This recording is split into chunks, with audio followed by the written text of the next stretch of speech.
दोस्तों, आज की शाम होगी खास। आज होगा जश्न। हम मनाएंगे दिवाली का त्योहार हर्षोल्लास के साथ, लोक संगीत के साथ। होगा उत्सव क्योंकि आप मिलने वाले हैं भारत की सबसे लोकप्रिय फोक सिंगर मालिनी अवस्थी जी से। वे स्टूडेंट्स को म्यूजिक में करियर बनाने के लिए एक मास्टर क्लास देंगी। आज की शाम लोक संगीत से भरी होगी। दिवाली की शाम हम कई त्योहार मनाएंगे। गर्व से परिचय दे रही हूं उनका, जो एक आदर्श भारतीय महिला है।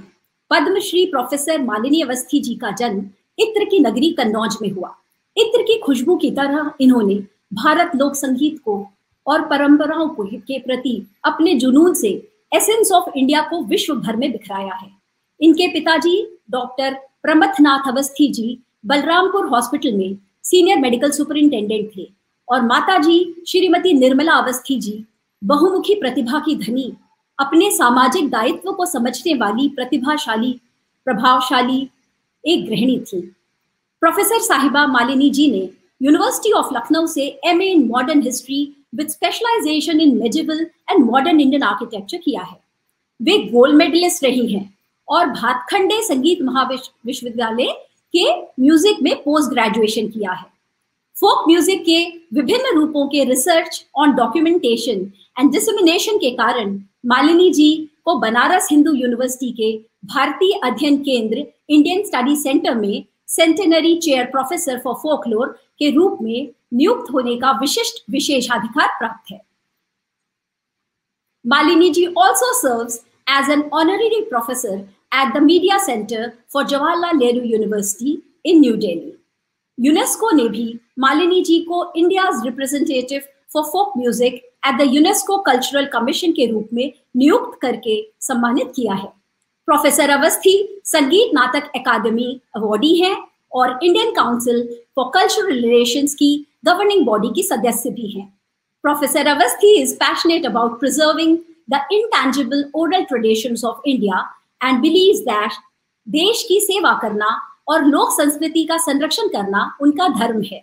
Malini ji is gandabandh disciple of the legendary thumri queen of Banaras gharana Padma Vibhushan Vidushi Girija Devi ji. Malini ji is one of the leading torch bearers of the Purab Ang गायकी ऑफ बनारस। कम उम्र से ही उन्होंने Akashvani, all India radio, Doordarshan, संगीत नाटक अकादमी और आईसीसीआर में खुद को स्थापित किया है। टीवी मीडिया की एक प्रसिद्ध कलाकार Malini ji has performed in famous TV shows like Saregama, Antakshari, Junoon, Idea जलसा, सुर संग्राम, and she participates in discussions in almost all the leading news channels. Malini ji ने भारतीय लोक गायकी का प्रदर्शन फिजी आइलैंड से लेकर यूनाइटेड स्टेट्स ऑफ अमेरिका तक किया है। दोस्तों, मालिनी जी का मिशन अमूर्त संस्कृति इंटैंजिबल कल्चर ऑफ इंडिया को बढ़ावा देना रहा है। इन्होंने भारतीय संगीत के विभिन्न पारंपरिक और लोक रूपों का संरक्षण, प्रचार और प्रसार किया है, जैसे विंटेज ठुमरी, दादरा, कजरी, झूला, होली, चैती, संस्कार गीत, श्रम geet, ritu geet, Sufiana kalam and various famous forms of music from Awadh and Banaras. Professor Awasthi ने सोन चिरैया नामक एक नॉन प्रॉफिट ऑर्गेनाइजेशन का संगठन किया है, जो पूरे भारत के विभिन्न ग्रामीण, आदिवासी और लोक कलाकारों को एक मंच प्रदान करता है। और वे उत्तर प्रदेश संगीत नाटक अकादमी में एक लाइफ टाइम रत्न सदस्य भी हैं। मालिनी जी को 2006 में यश भारती पुरस्कार से सम्मानित किया गया, जो उत्तर प्रदेश सरकार का सर्वोच्च सम्मान है। मालिनी जी कई सालों तक उत्तर प्रदेश में इलेक्शन कमीशन की ब्रांड एम्बेसडर रह चुकी हैं और इन्होंने लोगों के बीच मतदान अभ्यास को बढ़ावा देने में बहुत ही सराहनीय कार्य किया है, जिसके लिए वे भारत के मुख्य चुनाव आयुक्त द्वारा सम्मानित की गई है। भारत के लोक संगीत को लोकप्रिय बनाने के लिए उनके अथक परिश्रम के लिए श्रीमती मालिनी अवस्थी जी को वर्ष 2016 में देश के सर्वोच्च नागरिक सम्मान पद्मश्री से सम्मानित किया गया। मालिनी अवस्थी जी के पति उत्तर प्रदेश के अत्यधिक प्रतिष्ठित आईएएस अधिकारी, जो इस समय चीफ सेक्रेटरी हैं, श्री अवनीश अवस्थी जी हैं। इनकी बिटिया अनन्या डॉक्टर हैं और पुत्र अद्वितीय सुप्रीम कोर्ट में वकालत करते हैं। आइए बिना किसी विलंब के आह्वान करते हैं प्यार, प्रतिभा और ऊर्जा की स्रोत, भारत की सबसे प्रसिद्ध लोक गायिका पद्मश्री प्रोफेसर मालिनी अवस्थी जी। प्रणाम भाऊजी। बहुत बहुत आभार जूही। और सबसे पहले तो बहुत बहुत शुक्रिया। इतना लंबा, इतना डिटेल, इतना प्रिसाइज मेरा परिचय तो किसी ने आज तक नहीं दिया। बहुत बहुत आभार। और तुम्हारे माध्यम से पूरे भिलाई चैरिटेबल ऑर्गेनाइजेशन के जितने भी लोग आज इससे दुनिया भर में कहीं भी हो जुड़े हैं, उन सबको नमन करती हूँ, वंदन करती हूँ, क्योंकि मेरे लिए तो भिलाई अ, बहुत आदरणीय है, बहुत खास है, बहुत स्पेशल है। और क्यों है वही वो मैं आगे धीरे धीरे बताऊंगी। वही मैं पूछना चाह रही थी कि इस इंटरव्यू की श्रृंखला में हम लोग ज्यादातर भिलाई में जन्मे या भिलाई में पले हुए लोगों को बुलाते हैं। आपकी परवरिश उत्तर प्रदेश में हुई है, आपके लिए भिलाई क्या मायने रखता है? आ, एक तो मैं बताऊं कि बड़ी अच्छी फिर आज शुरुआत करी दिवाली पे, क्योंकि जो पैदा हुए हैं, जो पले बड़े हैं भिलाई में, उनका इंट्रोडक्शन तो ठीक है, लेकिन जो ब्याहे गए हों, बहुओं का भी इंट्रोडक्शन होना चाहिए। तो मैं भिलाई की बहू हूँ, छत्तीसगढ़ की बहू हूँ एक तरह से। और मेरा कैसा परिचय और एहसास कैसा रहा वो आप समझ सकते हैं कि हम कन्नौज में पैदा हुए और इस्पात नगरी है भिलाई। तो वो उतना कंट्रास्ट था, जो लाल मिट्टी दिखती है। बट मैं मेरा जो भिलाई जाना हुआ, वो मैं अपने सब सुनने वालों को बताना चाहूंगी कि हमारे फादर इन लॉ उस समय सिंप्लेक्स कास्टिंग में ही काम कर रहे थे, और पद्मनाभपुर दुर्ग में रह रहे थे। और अभी भी मुझे याद है कि सारनाथ एक्सप्रेस से, उस समय तो फ्लाइट्स वगैरह थी ही नहीं, I am talking of 32-33 years back. और बिलासपुर के बाद जैसे आने लगता था रायपुर, तो एक लगता था कि आप हाँ छत्तीसगढ़ में आप प्रवेश कर गए हैं। तो विवाह के बाद हमारे, मैं ब्याह करके मैं दुर्ग ही आई, भिलाई आई, और तब तुमसे मेरी भेंट हुई जूही। और आपके पेरेंट्स से, सबसे हम लोग का घर का ही बिल्कुल रिश्ता है, नाता है। तो एक बहुत सुंदर जो फेज होता है हर एक के जीवन का, सबसे एक्साइटिंग पोस्ट मैरिज, और तो वो मेरा वहीं पे बीता। और भी इसलिए स्पेशल है कि मेरी बेटी का जन्म भी दुर्ग में ही हुआ, अनन्या का। तो इसलिए बहुत सुंदर यादें हैं। इनफैक्ट मेरा देवर भी उसी समय इनफैक्ट डीपीएस भिलाई में ही पढ़े हुए हैं, आशीष। तो वो सारे जो सेक्टर्स हैं, उन सेक्टर्स की सारी खरीदारी, कोसा की और चंदेरी की, वो सब मुझे सेक्टर 10 की मार्केट को अच्छे से याद है। और सब्जी खरीदना, खासतौर पे लाल भाजी, मुझे Chhattisgarh I think has the most amazing varieties of शाक। जितने भी जो साग हैं उनकी ऐसी वैरायटीज कहीं नहीं मिलती। I think it's so rich in minerals also, क्योंकि वो जमीन की खासियत है वहां की कि it is very rich in minerals. और इसीलिए वहां पे इस तरह का काम भी है। तो भिलाई के लिए बहुत विशेष स्थान है। मुझे मुझे ये भी पता है कि आपको वहाँ के गहने बहुत पसंद हैं। Oh, I can go on and on. असल में मुझे हमेशा से, अब मैं सोचती हूँ जब तुम मेरा परिचय कोई तीसरा आदमी ऐसे बोलता तो मुझे लगता है कि व्हेन डिड इट बिगिन, क्या मैं हमेशा से ऐसी थी? मुझे भी याद है कि आ, हरतालिका पड़ी पहली, और इनफैक्ट बेटी हरतालिका के ही दिन पैदा हुई। तो हम अपनी सास के साथ बाजार शॉपिंग में हम लोग गए थे। तो वो एकदम जो मेन मार्केट है अंदर, वहां पर ट्रेडिशनल मार्केट, वहां पे ये हुआ कि हरतालिका तो अच्छे बिछिए ले लिए जाए।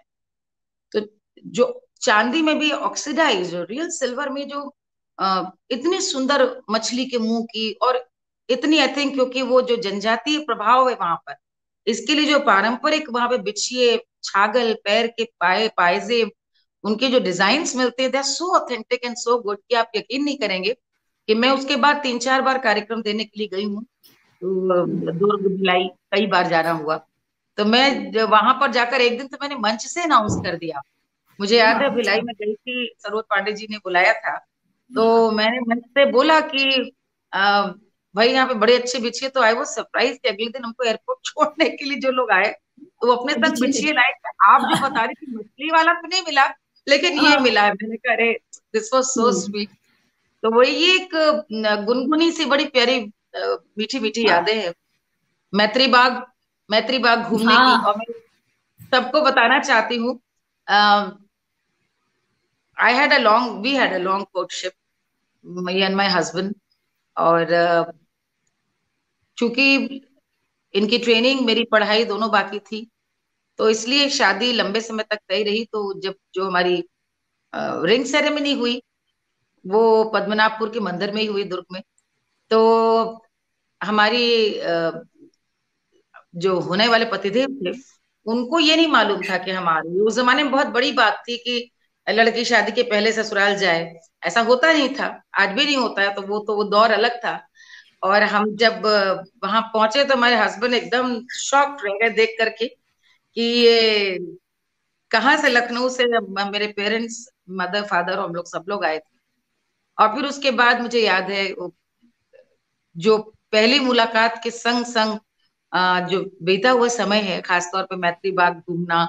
आपके तो पेरेंट्स लेकर गए थे, तो उनको तो ज्यादा कहानी पता है, आपकी मदर को।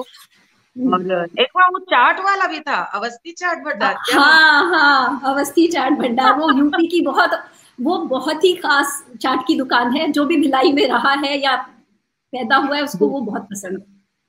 तो बहुत सारी अच्छा। चीजें, डोंगरगढ़, जैसे डोंगरगढ़ देवी का दर्शन, वो सब एक बहुत कह सकती हूँ मैं कि बहुत अच्छा आत्मिक लगाव है मुझे। और मेरा ये सौभाग्य रहा है जो है कि मुझे बहुत ऐतिहासिक अवसरों पे वहां पे गाने के लिए बुलाया गया। एक बार तो इंजीनियरिंग कॉलेज ने बुलाया था अपने यहाँ, एक बार बीआईटी, और गोल्डन जुबली थी इस steel Bhilai steel plant, plant की। उसमें भी मुझे परफॉर्म करने के लिए बुलाया गया था। तो I felt so privileged and honored कि I have an opportunity to keep coming back to visit the बहुत special place. बहुत अच्छी बात है। हम सब भिलाई वाले आप सबको, आपको भिलाई की बहू का स्वागत करते हैं इस शो में। और एक रिक्वेस्ट है, अगर आप थोड़ा सा, वो एक छत्तीसगढ़ी गाना है, सैया छेड़ देवे ननंद चुटकी पे, अगर वो गाना चाहे, या फिर मुझे अपने मायके की याद आ गई है तो काहे को ब्याही विदेश, एक छोटा सा जो आपको पसंद। काहे को ब्याही विदेश की सुनाती हूँ, क्योंकि उस समय तो मेरे मन में यही चलता था, काहे को ब्याही विदेश, क्योंकि नई नई शादी हुई थी। और बहुत दूर था वो जमाने, मोबाइल फोन्स के नहीं थे, फ्लाइट्स के नहीं थे, तो परदेश परदेश होता था। And it was quite far of, आज भी है, उस समय तो बहुत था। तो मैं वही सुनाती हूँ।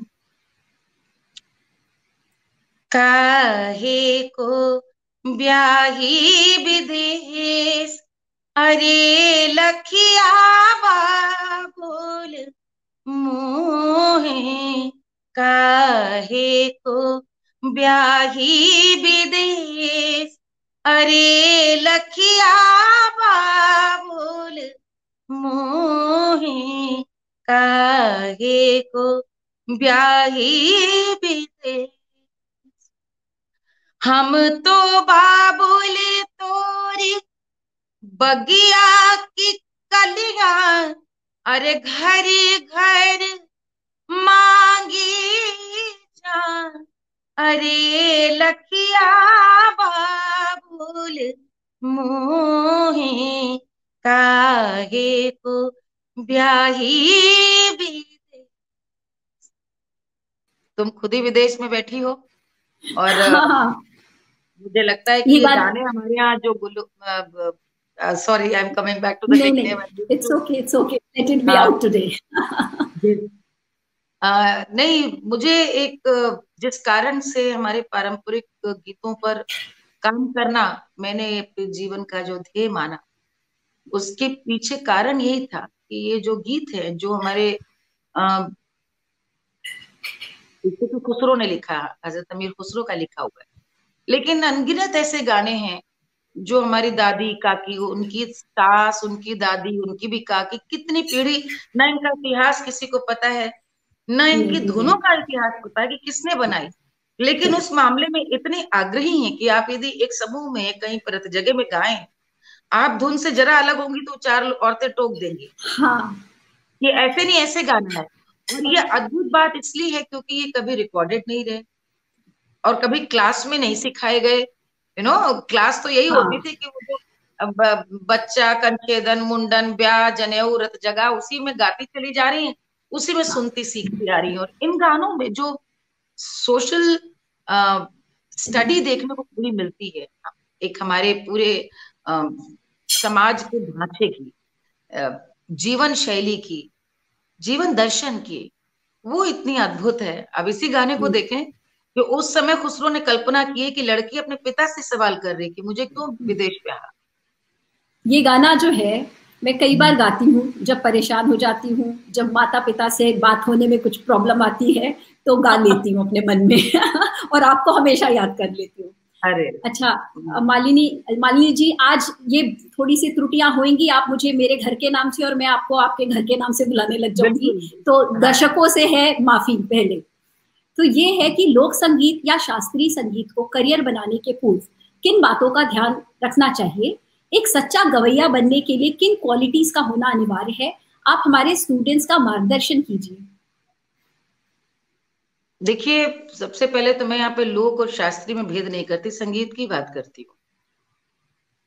और पहली बात तो मैं यहाँ पर भिलाई का जरूर जिक्र करना चाहूंगी, जहाँ बुद्धादित्य जी जैसे इतने विश्वविख्यात सितार वादक रहे हैं।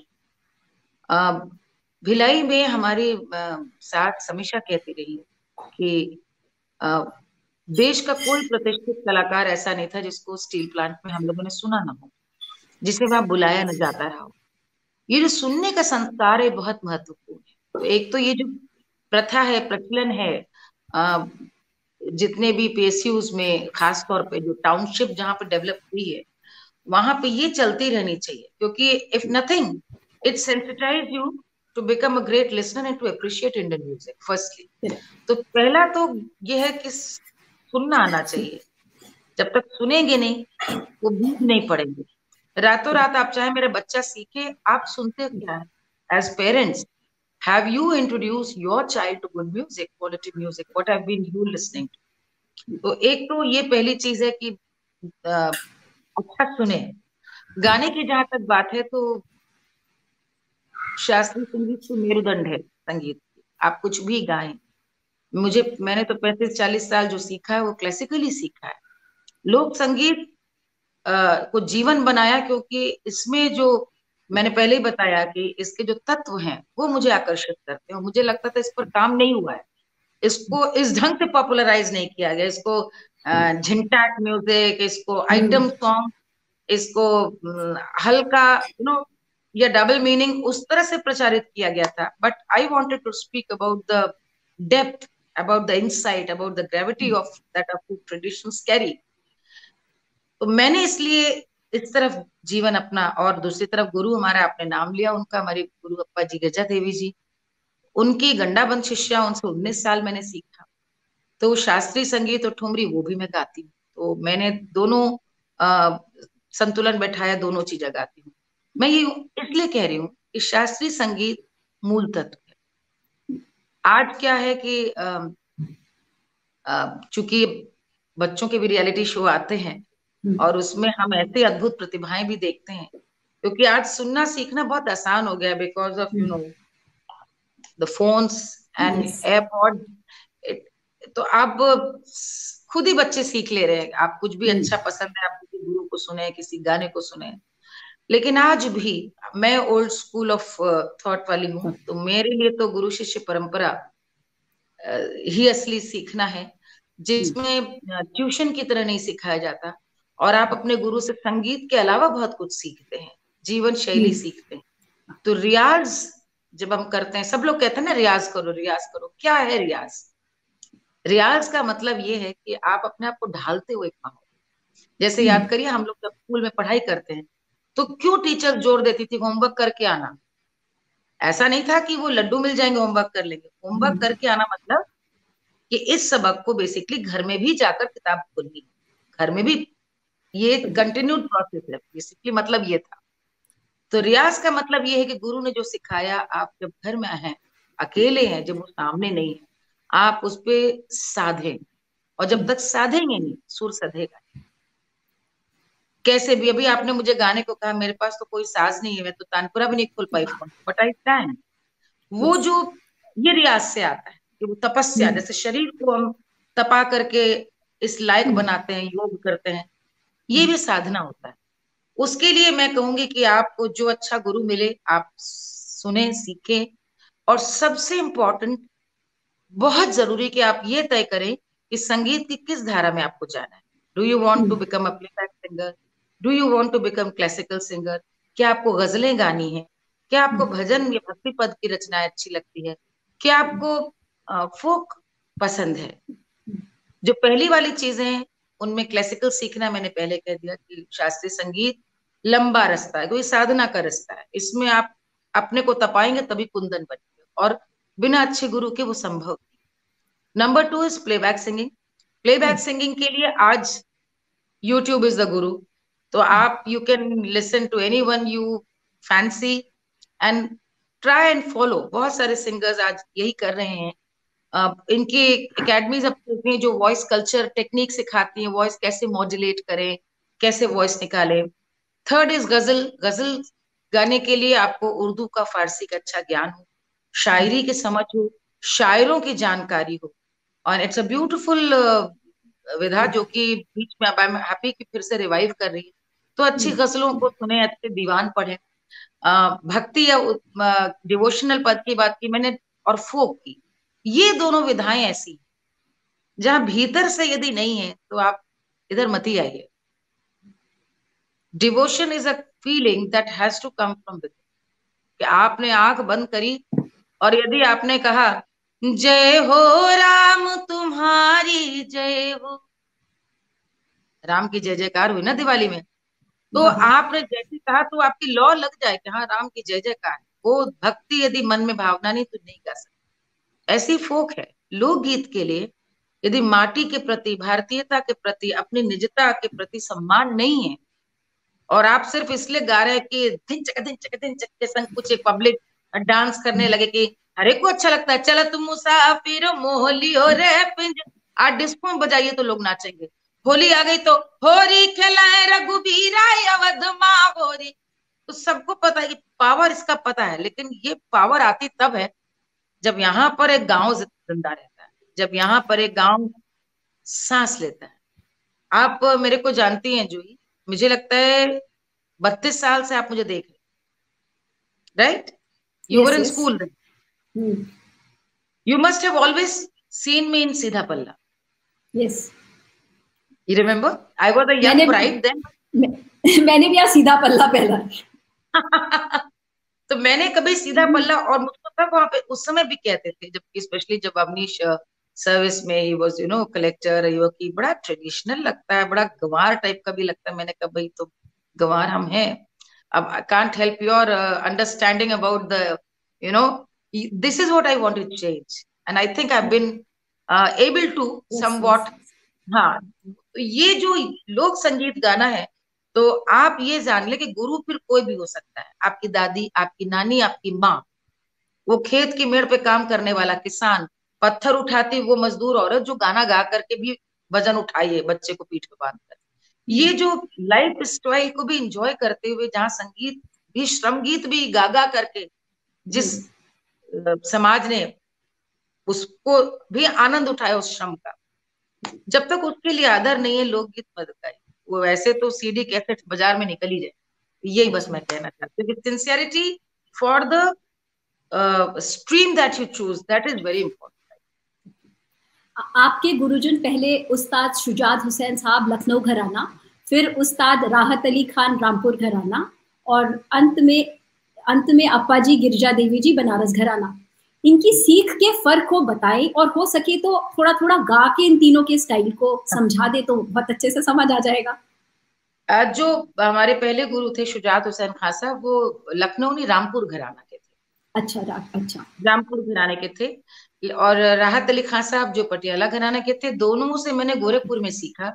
दोनों रेडियो कॉम्पोजिट थे, और बहुत अब लगता है कि बहुत अबोध अवस्था में मैं मिली। और मैं अब सोचती हूँ कि मेरी लर्निंग फैकल्टीज उसमें भी कितनी शार्प रही होंगी, बिकॉज आई शुजात साहब से मैंने सीखा है, 9 साल की थी।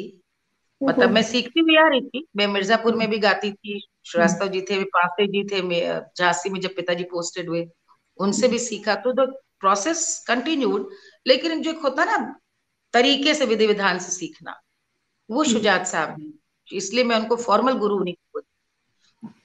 उनसे मैंने 5 बरस सीखा, और फिर उसके बाद 1 साल के गैप के बाद राहत अली खान साहब से सीखा, और 18 की हुई तब तो हम लखनऊ आ गए ग्रेजुएशन के लिए, और वहां से जाकर हर सैटरडे संडे गोरखपुर हम सीखते रहे। और अप्पा जी ऑफ कोर्स, गुरु जी को आपने बताया बनारस का, बहुत डिस्टिंक्ट घराने हैं तीनों, और बहुत डिस्टिंक्ट स्टाइल। और मैं बहुत खुशकिस्मत हूँ कि मेरे में तीनों स्टाइल्स आए, इसलिए आई एट टाइम्स में भी साउंड डिफरेंट। जैसे शुजात साहब की जो एक चीज आ गई मेरी पर्सनालिटी में, वो बहुत इन चीजों के लिए प्रॉपर थे कि व्हाट यू शुड वेयर, कैसे बैठना चाहिए। मैं बच्ची थी तो मुझे याद है कि गोरखपुर यूनिवर्सिटी में एक प्रोग्राम हुआ, तो मैं व्हाइट कलर का एक सूट पहन कर आई थी। तो जब हो गया तो उन्होंने मुझसे कहा कि आइंदा काला और सफेद मंच पे कभी नहीं पहनना, ऐसे रोके। और जैसे बैठना भी है तो हमेशा की रीढ़ की हड्डी एकदम स्ट्रेट, क्योंकि ये भी अभ्यास है, आलती पालती मार के बैठना। हमारे टाइम पर तक लेडीज ऐसे बैठती थी, क्रॉस लेग, आप समझ गए, जो एक फेमिनिन स्टाइल है, पैर ऐसे मोड़ कर बैठ के जाती थी। उन्होंने कहा नहीं, जो योग पद्मासन की जो मुद्रा है, क्रॉस लेग करके बैठो। तो वो बहुत इन चीजों पे, देन गाने का स्टाइल हुआ, तो गाने के स्टाइल पे वो खुला गाने को कहते थे। अच्छा। बिल्कुल खोल करके गाओ आवाज। तो जैसे हम लोग के उस दौर में यदि वॉइस ऊपर जा रही है, शार्प वॉइस है, बोल्ड वॉइस है, तो वॉइस को सॉफ्ट करने का पैटर्न था। जैसे लता जी वगैरह, आशा जी वगैरह का जो प्लेबैक की जो क्वालिटी है ना, वो था कि वो था कि भाई आवाज को दबा के एक महीन में ले जाओ। He always differed, he said no. वो कहते थे कि हर आदमी अपनी एक आवाज को लेके पैदा हुआ है, और उसको आपको वैसे नर्चर करना चाहिए। If you have a bold strong voice,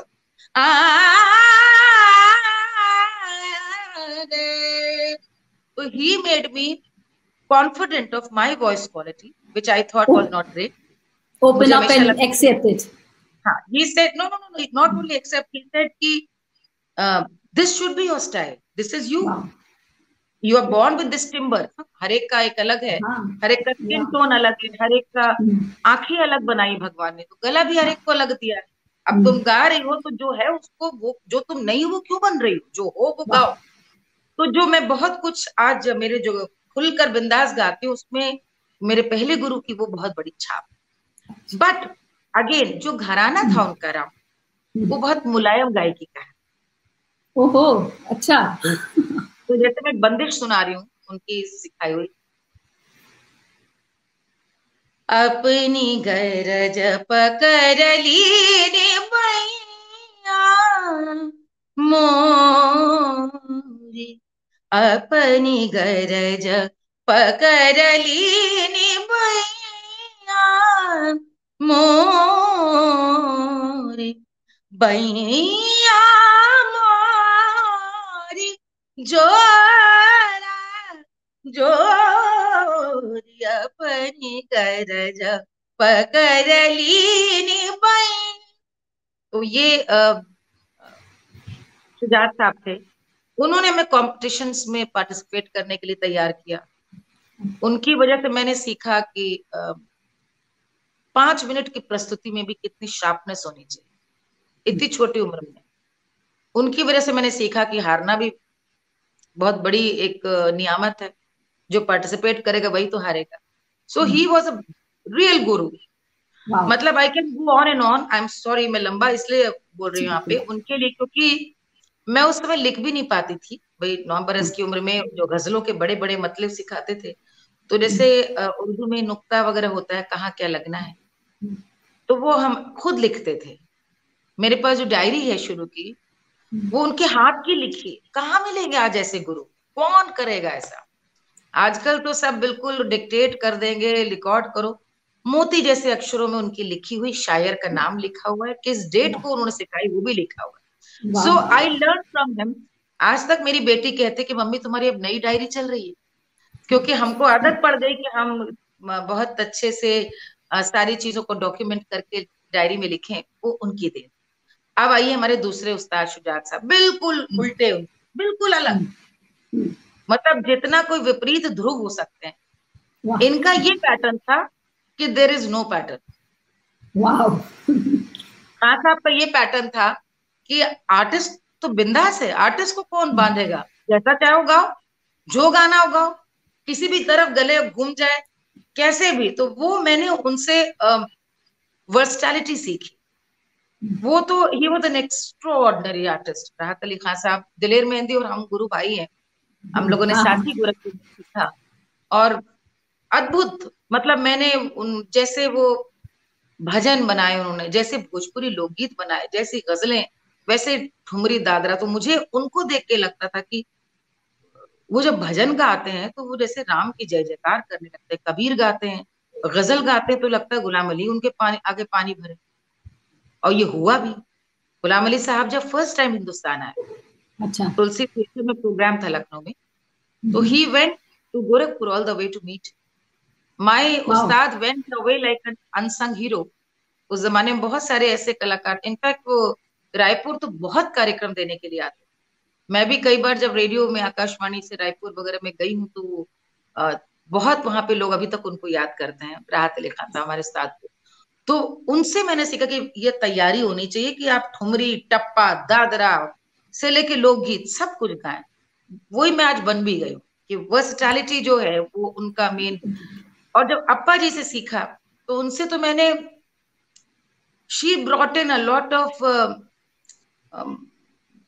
I mean she completed me, I would से। मतलब मैं उनसे एक ऐसे दौर में मिली थी जहाँ पे मुलाकात तो बहुत पुरानी थी, सीखना शुरू किया था जब हमारी शादी को 10 साल हो गए थे, बच्चे छोटे छोटे थे। और मुझे ये लगता था कि ठीक है स्टेज वगैरह, बिकॉज मेरा स्टेज कभी खत्म बंद नहीं किया था, प्रोग्राम में करती थी। लेकिन ये मैं मालूम था कि अब कहाँ खत्म है कहानी, अब कहाँ आगे जिंदगी में अब आगे जाना गाना है।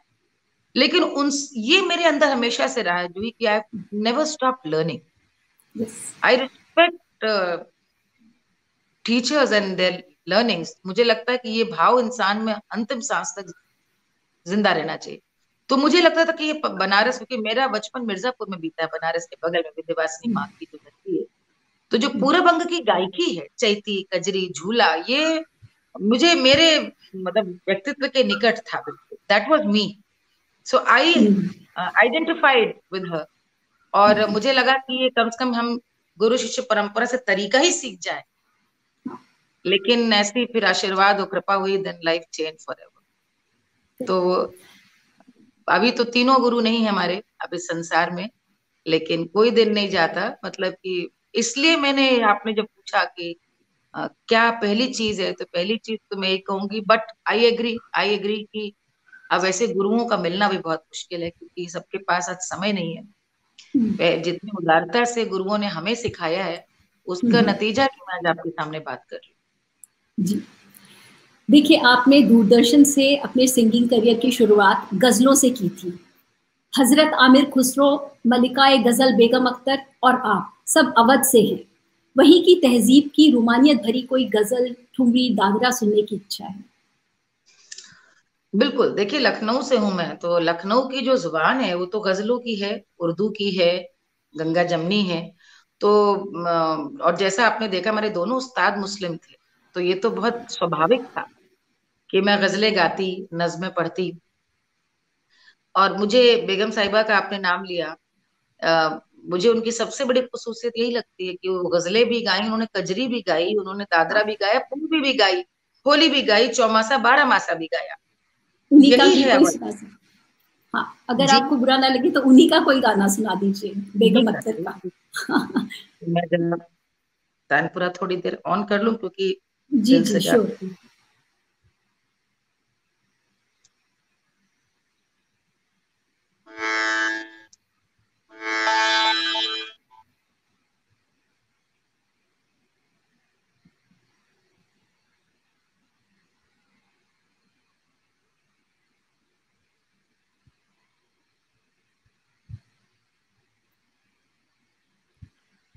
हम्म। उनकी गजल जो मुझे बेहद पसंद है, मैं वही सुना रही हूँ। जी।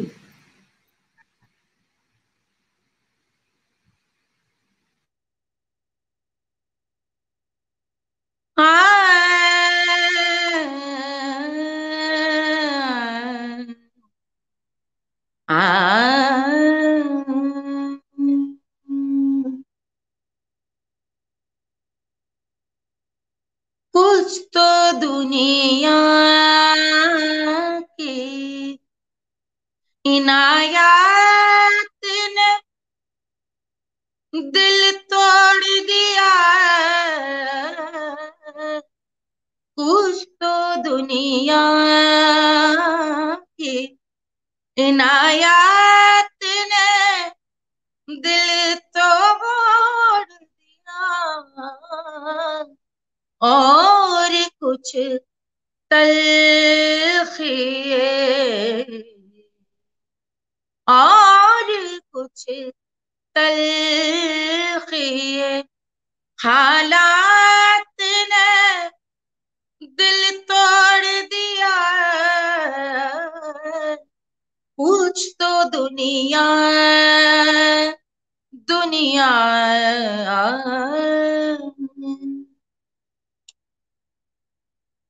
वो मेरे हैं मुझे मिल जाएंगे आ जाएंगे। वो मेरे हैं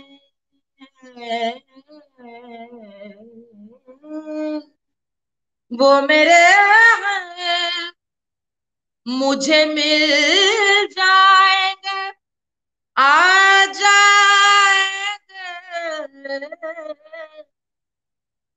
ऐसे बेकार सवालात ने दिल तोड़ दिया। कुछ तो दुनिया की इनायत ने दिल तोड़ दिया। कुछ तो दुनिया दुनिया।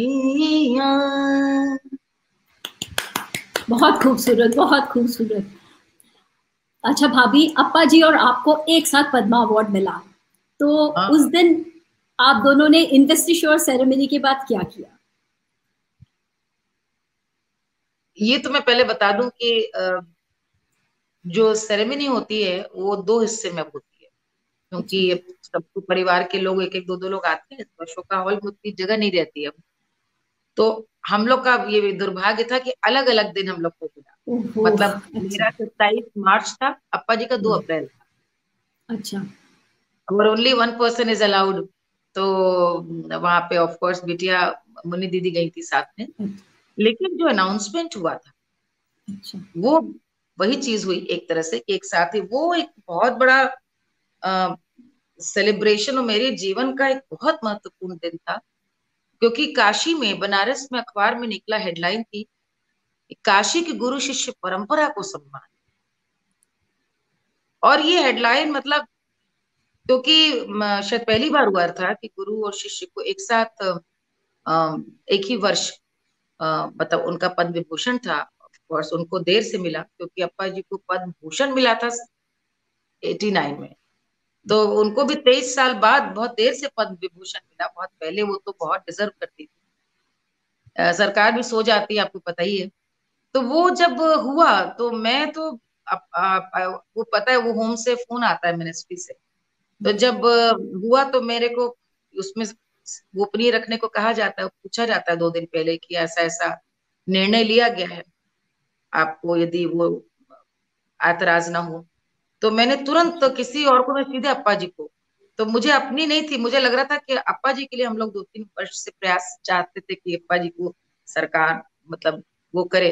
तो जब मैंने उनको फोन करके बताया तो अप्पा जी बोली कि अच्छा चुप बैठो, हमहू के फोन मिलल है, फोन आयल हमरो। अरे हमने कहा अप्पा जी आप तो भारत रत्न वो डिजर्व करती हैं। तो वो खुशी का मेरा कोई ठिकाना नहीं था कि मुझे आगे पीछे कभी भी मिलता, लेकिन उस वर्ष मिला। वो एक साथ अनाउंस हुआ, वो वाकई में गुरु शिष्य परंपरा की। क्योंकि जूही आपके सवाल का जवाब असली ये है, उनकी जैसी गुरु कोई नहीं हो। आप सोचिए कितनी बार मंचों पे ऐसा हुआ है कि हमने साथ परफॉर्म किया है, मेरा पहले बाद में उनका। कितने महोत्सव में, नागपुर में, अ, भोपाल में, कितनी जगह ऐसा हुआ। लेकिन गुरु वही है जो हम लोग तो उनके सामने नहीं मुंह खोलते थे कि भाई वो ओल्ड जो हम लोग का एक वैल्यू सिस्टम है।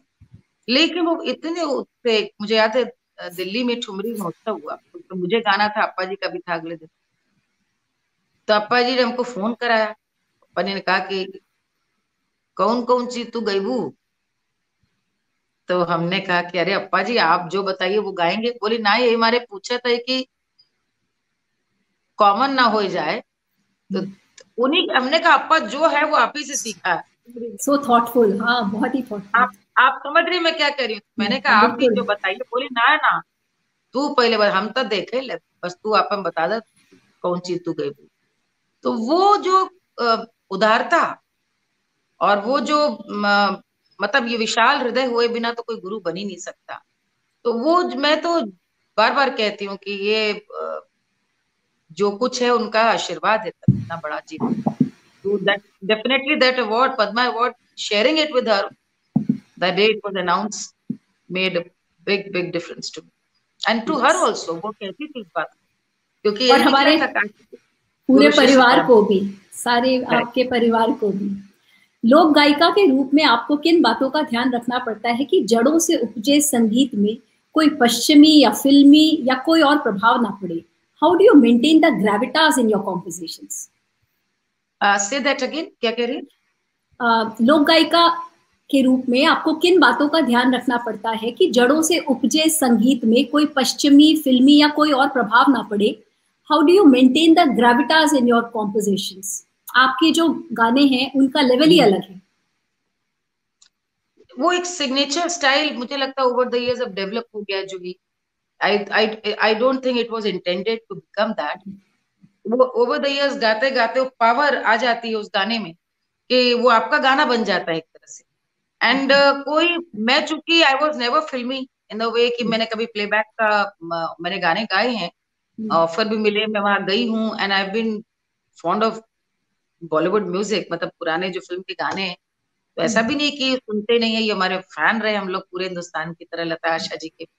लेकिन उसका असर गाने पे आया वो कभी नहीं रहा, क्योंकि वो मेरी कभी गली थी ही नहीं। वो मेरा कभी गली नहीं थी, तो उधर कभी देखा नहीं।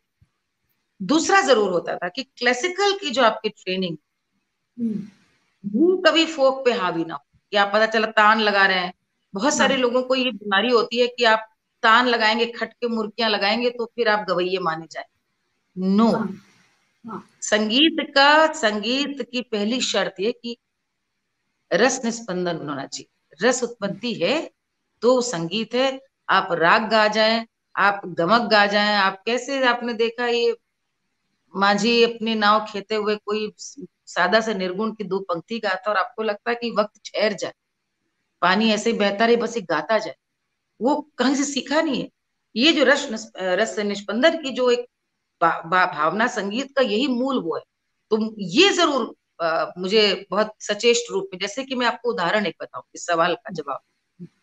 जैसे चैती है, अब हमने पूरब अंग से जो चैती सीखी है, जो हमारे यहाँ बनारस में गाई जाती है क्लासिकल परंपरा से, वो अलग है, ग्रामीण चैती अलग है। तो हम यदि फोक का प्रोग्राम कर रहे हैं तो हम वहां वही गाएं, लेकिन हम यदि मंच पे ठुमरी के प्रोग्राम में चैती गा रहे हैं तो हमारा ये। और दोनों में क्या अंतर है? जैसे अंतर है देखिए, जैसे क्लासिकल की चैती है, अलग अलग वो गा रही हूँ। हरी राती हम देख ली सपनवा हो रामा, पिया घर अइले, राती हम देखली सपनवा हो रामा, ए पिया घर आइले, पिया घर आइले, अरे पिया घर आइले। ये पूरी एक गायकी के अंदाज में जो हम लोगों ने सीखा है, जबकि भोजपुरी है जो पूरी भाषा। रातें हम देखली सपनवा, पिया नहीं आइले। अब ग्रामीण उसमें देखें, नई हर से केहू नाही आइल हो रामा, अरे बीतल फागुनवा, नैहर से केहू नहीं आइल। अरे अम्मा जो जीवती तो अरे भैया के पठौती, अरे भौजी के कठिन कर जवाब रामा, भौजी के कठिन कर जवाब रामा। अंतर दिख रहा है ना? अब क्लासिकल रंग इसको गाती हूँ। अरे भौजी के कठिन करे जवाब रामा, भौजी के कठिन करे जवाब रामा, अरे भौजी के कठिन करे जवाब रामा। पिया घर आइले राती हम देखली सपनवा गो रामा, पिया घर गईले हो, पिया घर गईले हो, पिया घर, अरे पिया घर आइले हो, पिया घर आइले। ये जो देसी देशज अंदाज है और गुरु की पद्धति है, वो किस मंच पे आप कहाँ प्रस्तुत करेंगे, वो एक ब्लेंड, वो एक सचेष्ट रहना बहुत जरूरी है कि वो एक ना सुनाई दे, फिर कोई भी कह रहे भैया क्लासिकली गाइए, वो चीज वही है। लेकिन न्याय करने में तो जो आपने सवाल का जवाब मैं ये दे रही हूँ कि क्लासिकल और फोक जो वो मेरी स्ट्रीम, वहां जरूर ये ध्यान रखते हैं हम कि किस मंच पे हम क्या गाएं। आपको हंसी आएगी, कई बार ठुमरी के प्रोग्राम में फरमाइश आती है रेलिया बैरन गाइए, सैया मिले लड़कैया गाइए, और कई बार बिहार वगैरह में आप यकीन नहीं करोगे, फोक का प्रोग्राम है, 2.5-3 घंटा गा करके गला एकदम 11:30-12 बज गया, अंत पे एक आदमी उठेगा कहेगा मालिनी जी भैरवी में रख के भरे तोरे नैन हो जाए। तो आप भैया ऐसे करते हैं, तो ये मेरे संग बहुत होता है। तो शुरू में मैं अड़ती थी, but I oblige now because मंच उनका है और वो उनको पूरा उसका वो मिलना चाहिए। तो जैसी फरमाइश फिर वो उसके अंदाज में पेश हो, तो वो एक इंटरेस्टिंग वो रहता है। अब तो आदत पड़ गई। एक छोटा सा स्लाइड शो देख लेते हैं आपके जीवन पर। कितनी मेहनत। ये जीवन है, इस जीवन का यही है, यही है, यही है रंग रूप, ये जीवन है, इस जीवन का यही है, यही है, यही है रंग रूप। थोड़े गम हैं, थोड़ी खुशियाँ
I just don't know what to say.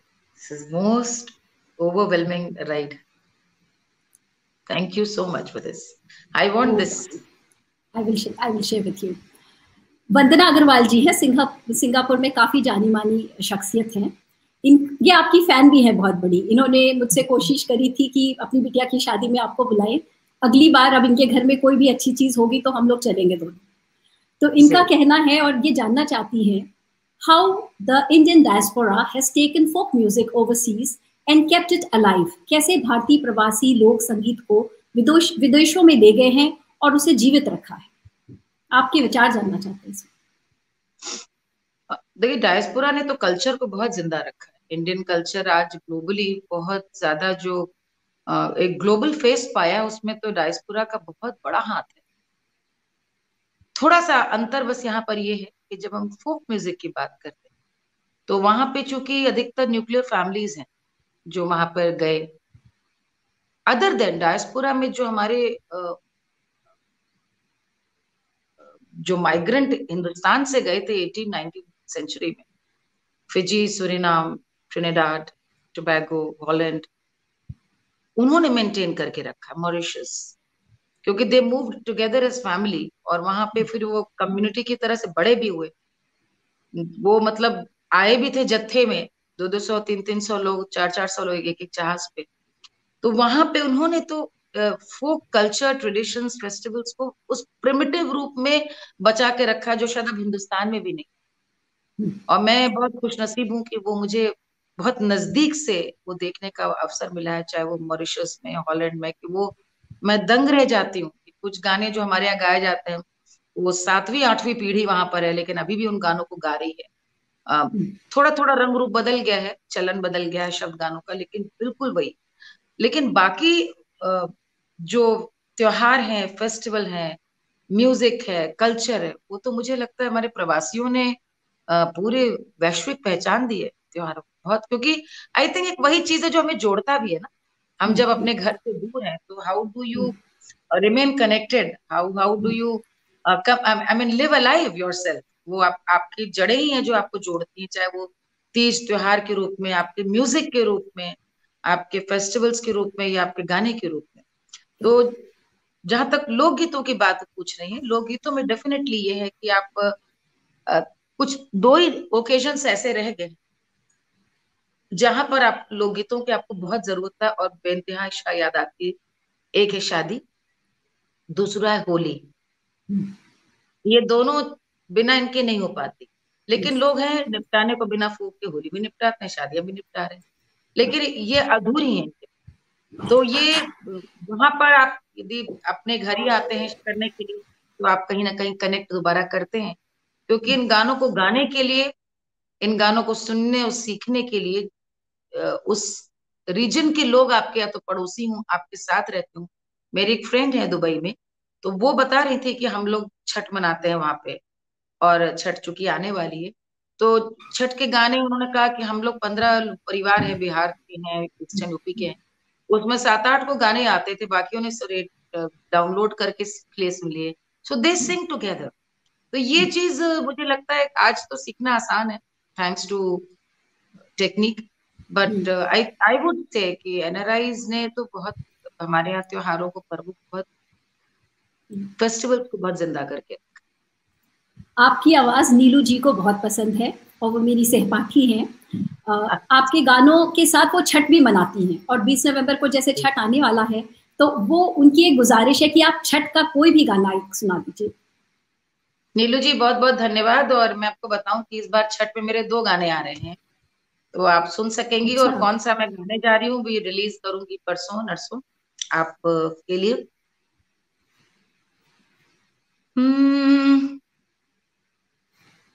एक मिनट बस ये ठीक कर लूं।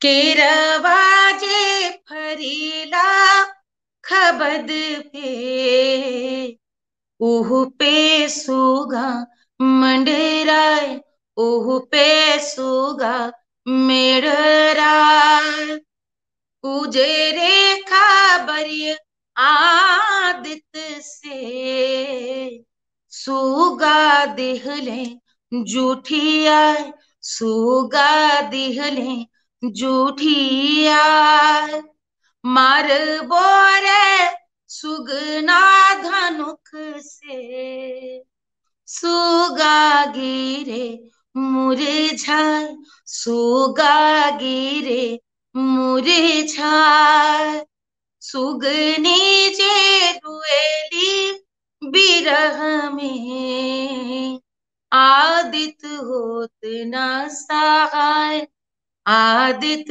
होत न सहाय, आदित होत न सहाय। बहुत खूबसूरत। अब छठ का जो त्योहार है वो तो पति के उसके लिए मनाया जाता है, पति की बच्चों के लिए, बच्चों के लिए, बच्चों पूरे के लिए। परिवार। पर हाँ, मतलब ब्याहता भी रहती हैं इसको अपने हस्बैंड्स के लिए, नहीं है ना? तो परिवार के लिए है, हस्बैंड्स के अच्छा। लिए नहीं है, हम्म। संतान के लिए मुख्य है। और अच्छा अब उस संतान में परिवार को जोड़ लिया गया। अच्छा, तो वो परिवार यूपी के में लिए हल छठ का जो होता है, हर छठ का त्योहार, वो नहीं, नहीं, बच्चों के लिए, हाँ, हर छठ जो है वो वो तो बच्चों हल के लिए। षष्ठी हो गई, हाँ, जो जन्माष्टमी से 2 दिन पहले होता है। हाँ जी। ये है कार्तिक छठ, जो अभी मतलब ये समझिए अभी दिवाली के छठे दिन अच्छा जो छठ आएगी, ये छठी माई जो हम लोग पूजा करते हैं, साल में 2 छठ आती है, लेकिन ये छठ है जो हम लोग मनाते हैं, सूर्य की छठी मनाते हैं उस दिन। तो अच्छा। सूर्य देवता को डूबते और उगते सूर्य को अर्घा दे करके ओके। उनसे आरोग्य और समृद्धि मानते हैं। तो आपके लिए एक आपके यहाँ मैसेज लोगों आया। के यहाँ छठ होती है? हाँ, हम लोग के यहाँ हल छठ होती है। तो आपके लिए एक मैसेज आया है परिवार के ही सदस्य का, वो देख लीजिए। ओहो, मालिनी के लिए मैं क्या कहूँ। हम लोग सन 87 से मेरी बर्थडे के दिन मालिनी सबसे पहली बार मुझसे मिली। लगभग 1.5 साल हम लोगों की कोर्टशिप रही, फिर शादी हुई। मालिनी का फिर म्यूजिक का सफर तो शुरुआत से ही था।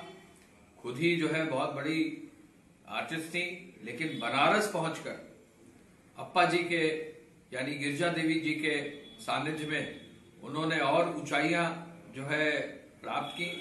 बनारस पहुंचने के बाद फिर मालिनी ने अपना म्यूजिक का जो सफर है उसको और आगे बढ़ाया। हम लोग भी अब जो है अपनी बेटी की शादी कर चुके हैं। मालिनी और हम जो है मदर इन लॉ और फादर इन लॉ हैं। अब बेटे की शादी करने जा रहे हैं। We have lived a full life, we have been together for so many years now. मूल रूप से मैं बस इतना कहना चाहूंगा मालिनी के लिए, she is always full of energy. Music उनके साथ में ही रहता है। वो कहीं ना कहीं किसी न किसी रूप में जहां भी हो फोक म्यूजिक को आगे बढ़ाती हैं। देश दुनिया में अलग अलग कोनों पर जाकर फोक म्यूजिक को उन्होंने आगे बढ़ाया है, झंडा गाड़ा है। आगे फोक म्यूजिक के लिए भी काम करती रहेंगी। आज कोरोना काल में भी घर पर बैठकर फोक म्यूजिक को आगे बढ़ाने के लिए पूरा जो है जोर लगाती रहती हैं। वो यूनिवर्सिटीज में छात्रों के बीच, यंग पीपल के बीच रहती हैं और उनकी ये सोच है कि फोक म्यूजिक को यूथ के तक कैसे ले जाया जाए और फोक जो हमारे दिल में बसा हुआ है, हमारे रच में बसा हुआ है, उसको कैसे आगे बढ़ाया जाए, उसी में लगी हैं। मैं मालिनी के लिए यही कहूंगा कि she has work very hard in this area of folk music. And ये जो हमारा हमारा म्यूजिक है, जमीनी जो हमारी सच है, इसको आगे बढ़ाने में हम सब लोग जहां भी जिस भी रूप में है उसको कैसे आगे बढ़ा सकते हैं, जरूर हम लोग बढ़ाएं। Best of luck to Malini. I am told she is being interviewed by Joy. I am so very happy कि उनको दूर सिंगापुर से बैठकर जो है इंटरव्यू किया जा रहा है। देश दुनिया में मालिनी अपना अच्छा कार्य करती रहे, हम सब लोगों में खुशी बांटते रहे, यही मेरी इच्छा है। अरे वाह, तुमने you've done the impossible. You achieved the impossible. This is the biggest endorsement to me. For me also, because I'm so proud of my भैया and I'm so proud that इतने बिजी, इतने व्यस्त होने के बाद भी अगर मैंने कॉल कर दिया तो या तो वो तुरंत मैसेज करते हैं कि मीटिंग विद सीएम, और रात को कॉल Yes. करूं या शाम को, but he is always been very prompt and that's the greatness of great people. और एक He मैसेज always responds.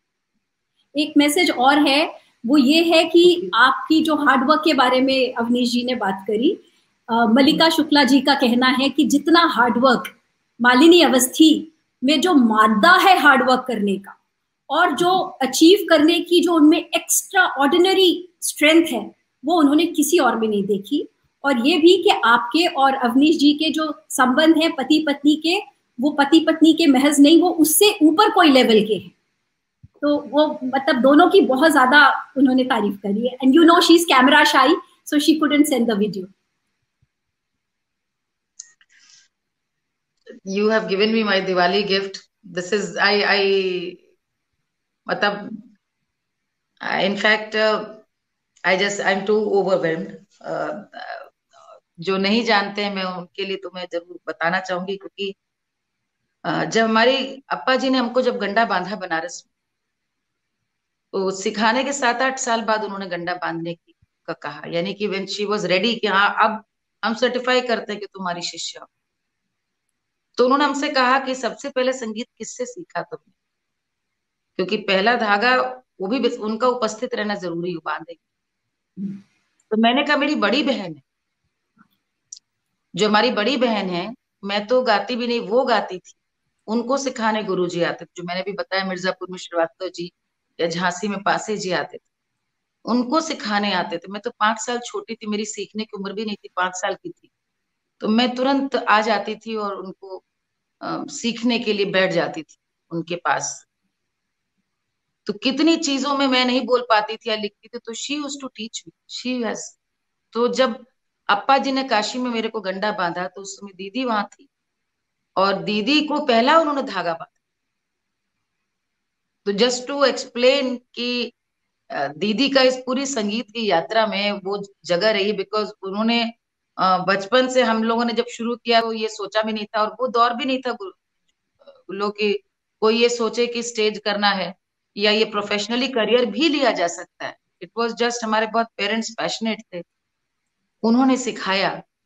और इसलिए दीदी के साथ की तो पूरी यात्रा, मतलब क्योंकि उसने पूरा एक एक मतलब एक एक चीज हम लोगों ने साथ की है, सीखा भी हम लोगों ने साथ में, और ये पूरी मेहनत भी है, तो उसका आशीर्वाद मिला मुझे, ये मेरे लिए बहुत बड़ी बात है।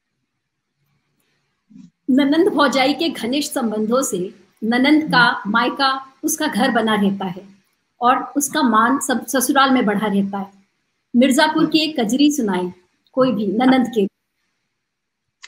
अरे बहुत सारी हैं भाई, मतलब नंदे ना हो तो हमें लगता है गाना बजाना ही ना हो।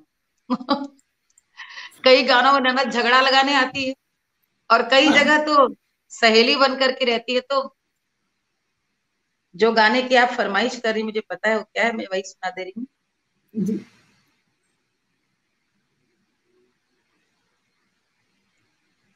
कैसे खेलन जैबू सावन माँ कजरिया, बदरिया घेरी आई नंदी। कैसे खेलन जैबू सावन माँ कजरिया, बदरिया घेरी आई नंदी। बदरिया घेरी आई नंदी। अब ननद कहती है हम तक खेले जैबे भौजी कजरिया, बदरिया चागे बरसे भौजी। हम तक खेले जैबे भौजी कजरिया, बदरिया चाहे बरसे भौजी। भाभी ननद को टोक के कहती है, तू तो जात हऊ अकेली, केहू संग ना सहेली। तू तो जात हऊ अकेली, केहू संग ना सहेली। गुंडा रोक लई है, छैला रोक लई है, तोगरी डगरिया, बदरिया घेरी आई नंदी। छैला रोक लई है, तोगरी डगरिया, बदरिया घेरी आई नंदी।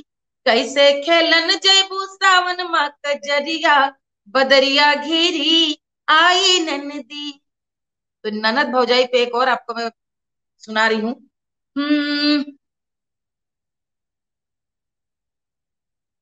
मैं सोने का तारारी ननदिया, मैं रेशम का लच्छरी ननदिया, मैं सोने का।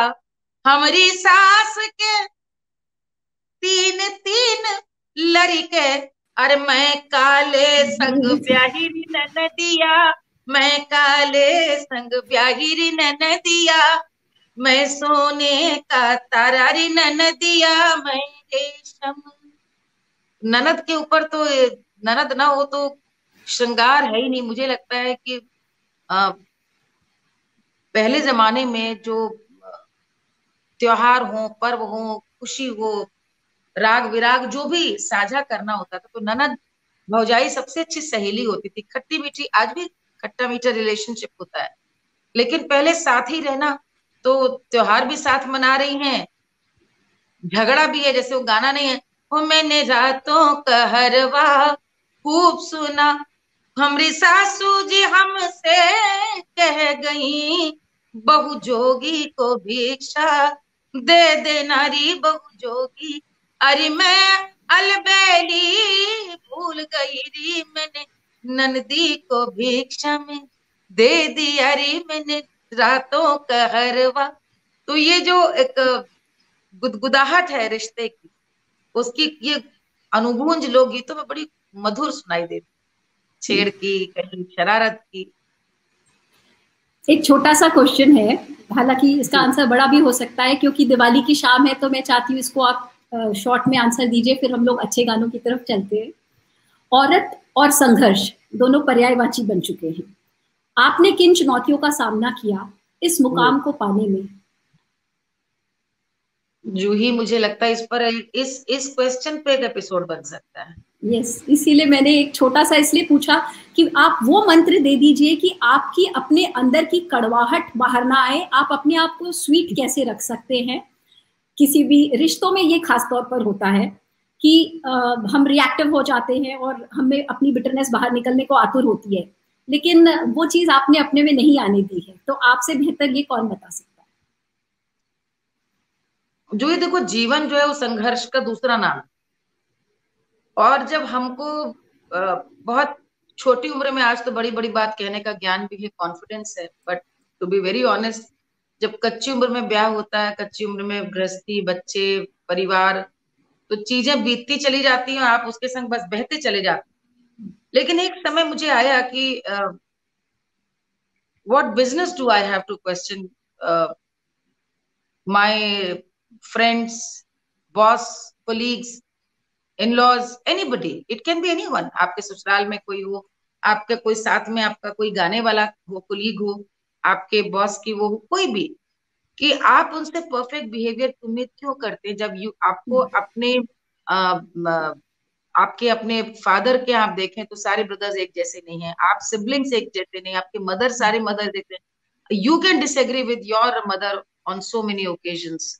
तो जब वो एक्सेप्टेंस है कि भगवान ने सबको अलग बनाया, 5 पांडव भी अलग अलग तरीके के, तो हम उसमें ये क्यों रखें कि हम फिर दूसरों से शिकायत करें।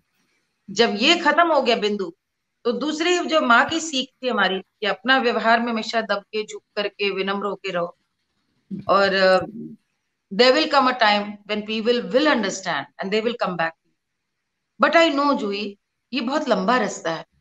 आज की पीढ़ी में धीरज कम है, एंड वो टिट फॉर टैट में विश्वास करते हैं। I know they believe in let live in let live, लेकिन इग्नोर करके चीजों को आगे बढ़े, इसके लिए बहुत, मेरे हस्बैंड की भी इसमें बहुत बड़ा एक हाथ है। अवनीश ने हमेशा कहा कि see you have a lot of energy in you to give away, और तुम यदि नेगेटिविटी में पड़ी रहोगी तो तुमको दूसरा रास्ता, तुम उस रास्ते में बार बार उलझ उलझ के वापस जाओगे। जाना आगे, तुम तो वापस लौट रही हो वहीं पे खड़ी उसी दरवाजे पे। तो वो कहना आसान है, करना बहुत मुश्किल है।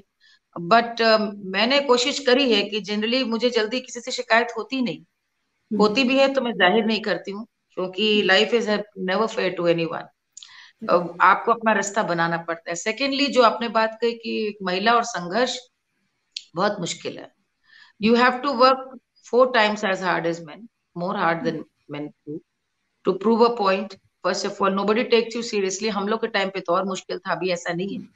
हम लोग के टाइम पे तो बहुत मुश्किल था, and coming from the background that I did, all the more difficult to make people understand that I I'm not a privileged person coming from a privileged background, and my intentions, my commitment is so pure and honest. But it was very very difficult. और कई चीजें हैं, आप जैसे संगीत में क्या है, बहुत आसान है, आप you will be travelling alone, there is lot of travelling involve, music में lot of interaction involve with the strangers, you will be performing and traveling with men, your musicians will not be female, they'll be always men. So वो मैंने एक अपने भीतर एक confidence definitely इस तरह का इनकलकेट किया, that people, there should be an aura in you, कि आपको कोई हल्के में ले ही ना पाए।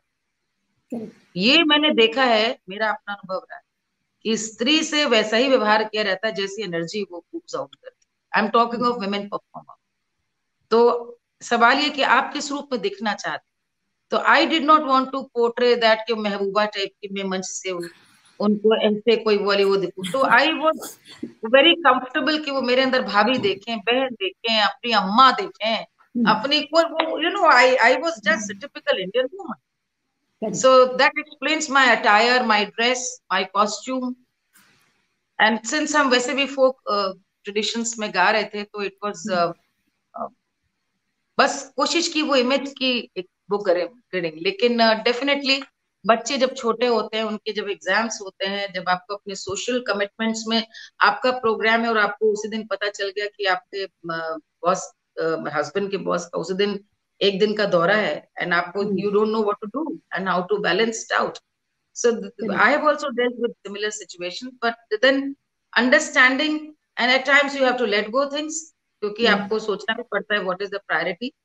उसमें आपको बस सेटिस्फैक्शन के साथ एक्सेप्ट करना चाहिए what is your priority. You should be cribbing, देखो तुम्हारे लिए छोड़ दिया, देखो तुम्हारे लिए, no, you should take your you know your own you should take responsibility for your own actions. आप करें आप न करें, आप रिस्पॉन्सिबल हैं, देन लेट गो, जो हो गया हो गया, मूव तो ऑन। आज करेक्ट, दिवाली की आज शाम है, तो दिवाली का त्योहार, आपसे विनती है कि दिवाली की कथा सुनाए, जो भी गीत सुनाए, जो भी आप दिवाली का सेलिब्रेशन का जो भी आप करना चाहें, वो आपके लिए हम लोग कैसे आपसे रिक्वेस्ट करें? आपके पास ऑलरेडी इतने सारे प्लान्स हैं, सॉन्ग्स हैं।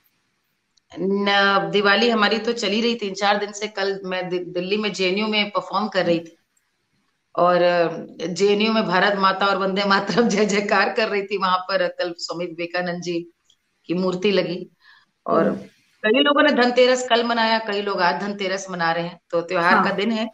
सबसे पहले सबको बहुत बहुत हृदय से शुभकामनाएं देती हूँ। दिवाली का पर्व आप सब लोगों के लिए बहुत बहुत मंगलमय हो। 5 दिनों का त्योहार है पूरा, धनतेरस, नरक चौदस, दिवाली, फिर परिवा भैया दूज से पूरा ये 5 दिनों का दिवाली समाप्त होती है। देखिए पूरे 16 मतलब 365 दिन में सबसे घनी काली रात ये कार्तिक अमावस्या है, दीपावली जो है सबसे ज्यादा अंधेरी रात, और इसीलिए दीपक सबसे काली रात में जलाने का अर्थ ये है। एक बात तो पहले आप समझ लें भैया कि हमारे यहाँ साधना और आराधना के लिए रात्रि का समय हमेशा बेहतर माना गया। तभी आप देखें कि जो भी पूजाएं हैं उनके लिए रात्रि नाम सब में जुड़ा है। पूजा होली भी है तो होली रात को जलाई जाती है, शिवरात्रि, नवरात्रि, दीपावली में भी रात्रि के समय साधना। और शायद ये इसलिए क्योंकि रात्रि के समय शांति होती है, कोई आपको डिस्टर्ब नहीं करता। आप जब मंत्र उच्चारण करते हैं तो उसकी ऊर्जा ध्वनि दूर तक जाती है। तो ये अमावस्या, और इसी दिन रात पे लौट करके आए थे भगवान राम 14 वर्ष के वनवास के बाद। ऐसे राम जिनको कहा तो राज्याभिषेक होना था, और राज्याभिषेक के बजाय पहुंच गए वन। तो वो दीपक, अयोध्या वासियों का दीपक जलाने के पीछे संदेश यही था कि जैसे अन्याय का प्रतिकार किया। आज भी आप दीपक जलाते हैं जब आपको प्रोटेस्ट करना होता है, कुछ अपनी बात कहनी होती कि भाई दीपक हम जलाएंगे। तो सबसे काली रात 2 के वो थे, एक तो ये कि भाई रात में भी पहुंचे तो रास्ता न भटके, ये है अयोध्या का रास्ता। क्योंकि अयोध्या वासियों ने कैकेयी को क्षमा नहीं किया था, न दशरथ, कि जिसको राजा बनना था, और फिर खड़ाऊ के बहाने के माध्यम से भरत ने वहां पर राम राज्य स्थापित किया। और जब वो लौट कर आए तो दीपक प्रज्वलित करके उन्होंने कि रास्ता न भूत भटके, सीधे यहाँ पर आए। कमाल की बात यह है, आपने देखा होगा, अब तो गूगल में बहुत इस तरह का वो चलता है कि जब वो एक रूट जो पूरा लंका से अयोध्या, आप यदि देखें कि यदि कोई बाय ऑन फुट यदि चलेगा तो वो 20 दिन में यात्रा पूरी होती है, माइल्स को यदि आप गिने। और दशहरे के दिन ही रावण का वध हुआ है, उसके 20वें दिन दिवाली। तो अब जब नासा के सैटेलाइट में हमको समुद्र में पुल भी दिखता है, और पूरा रामगमन मार्ग तक दिखता है, किष्किंधा वहां पे दिखता है, चित्रकूट कहाँ वो दिखता है। और राम के प्रति तो ऐसी आस्था रही कि आप देखिए, छत्तीसगढ़ में चित्रकूट है, मध्य प्रदेश में चित्रकूट है, उत्तर प्रदेश में चित्रकूट है, न जाने कितने वाल्मीकि आश्रम है, बिहार में भी है, उत्तर प्रदेश में भी है, जहां पर वाल्मीकि रह सब मानते हैं। ये आस्था है। उनकी कथा, उनके संघर्ष की कथा ऐसे घर में व्याप्त। देखो इतना बड़ा राजकुमार, इतना बड़ा इक्ष्वाकु वंश का, देखो वन वन घूम रहा है। और बड़ा कौन बना भारतीय लोकमानस में? जिसने आम जनता के लिए उसके साथ रहकर संघर्ष किया। और राम की नीति थी कि राम ने किसी भी राजा से सहायता नहीं मांगी रावण से युद्ध करने के लिए। उन्होंने जितने वंचित थे, जितने शोषित थे, जितने जनजातीय थे, उनको समर्थ बनाया, उनकी सेना बनाई, और उनके संग जाकर के उनको हराया जिन्हें कोई नहीं हरा सका। क्यों हरा पाए?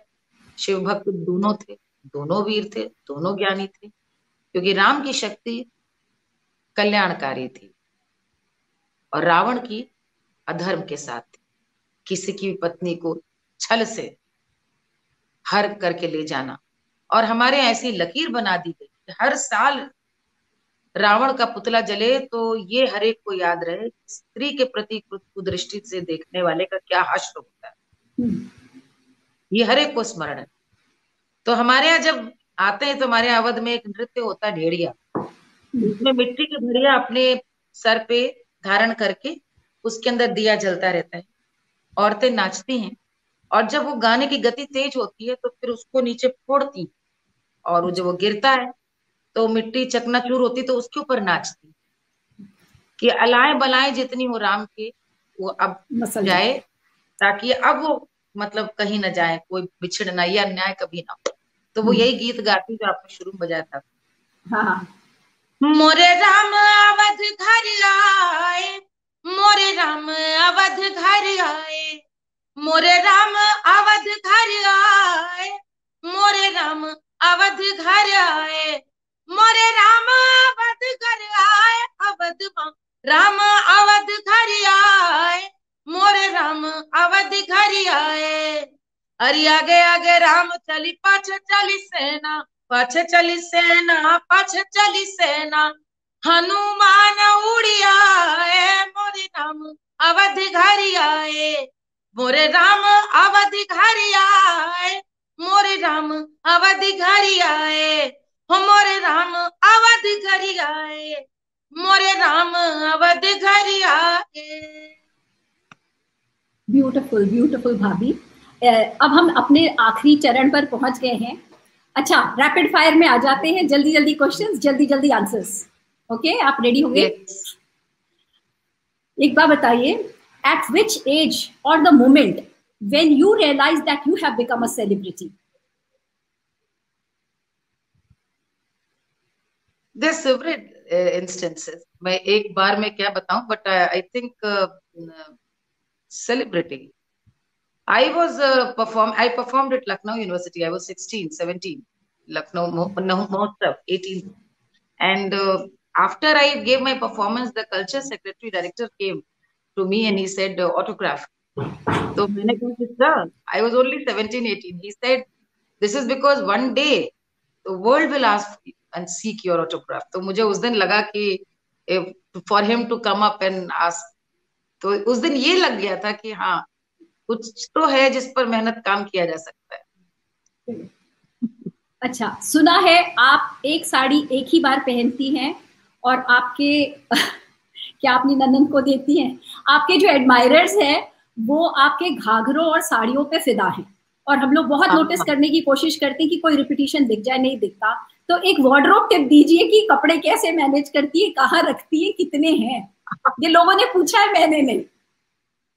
नहीं, वो बस साड़ियों का शौक है मुझे बहुत, और बहुत शौक है। और तुम्हारी साड़ी भी बड़ी अच्छी लग रही है ये जो तुमने पहनी। ये जो मैंने पहनी है, ये साड़ी आप ही ने तो दी है पिछले साल। मुझे याद है। अब इस मुझे कान्हा की शादी की और अच्छी चाहिए। बिल्कुल पक्का है, बनारसी है। असल में मुझको ये लगता था कि जो मैं ये भी एक तरह से हेरिटेज को प्रमोट करना है। आप यदि हैंडलूम पहनते हैं, मैं हमेशा अधिकतर हाथ की बनी ही चीजें पहनती हूँ। और दूसरा मुझको एक ये लगा कि एक समय आ गया था जब मुझे ये लगने लगा था जो ही कि साड़ियों को लोगों ने बिल्कुल एक्सक्लूसिव वेयर कर दिया था कि शादी में ही पहनेंगे, फंक्शन में ही पहनेंगे, या बहुत हैवी है, कैसे कैरी करे। मैं I am use to people telling me आप जैसे कैरी कर लेती हैं, इट्स वेरी डिफिकल्ट, आपकी प्लेट इधर से उधर नहीं होती, ये वो। तो मैं कहती थी भैया मैं ऐसे ट्रेवल कर सकती हूँ 20 घंटे, साड़ी ऐसी रहेगी। And it's believe me, it's most convenient piece of attire. तो वो एक तरह से कह लीजिए कि मुझे पसंद है साड़ी पहनना। तो वो पहनते पहनते भी ऐसा नहीं कि रिपीट नहीं करती, यही मैं तीसरी चौथी बार शायद पहन रही हूँ, आपने नहीं देखा होगा। लेकिन लहंगे का भी यही है कि लहंगे, see you you become that person on stage. आप जब मतलब मैं जब जो पहन कर खड़ी हूँ, वो आपके पूरे व्यक्तित्व में उसकी वो पूरी एक आभा आ जाती। So I think looking good से भी ज्यादा जरूरी फीलिंग गुड।